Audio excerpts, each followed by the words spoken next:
Hello అందరికీ. ఇప్పుడున్న జనరేషన్లో వెజిటేరియన్ వినుంటారు, నాన్ వెజిటేరియన్ వినుంటారు.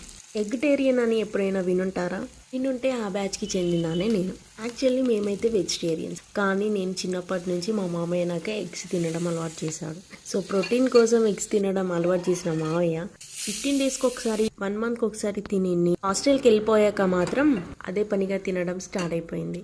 ఎందుకంటే హాస్టల్లో ఫుడ్ అస్సలు బాగుండేది కాదు. ఒక్క కర్రీ కూడా టేస్టీగా అస్సలు ఉండకపోయేది.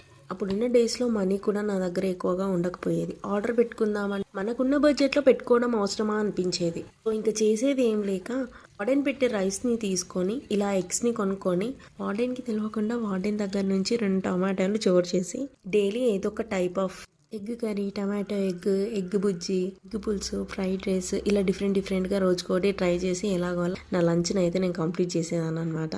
ఈ మాటకు ఆ మాటే చెప్పుకోవాలి. ఫుడ్ ఎలా ఉన్నప్పటికీ కూడా హాస్టల్ డేసే చాలా బాగున్నాయి.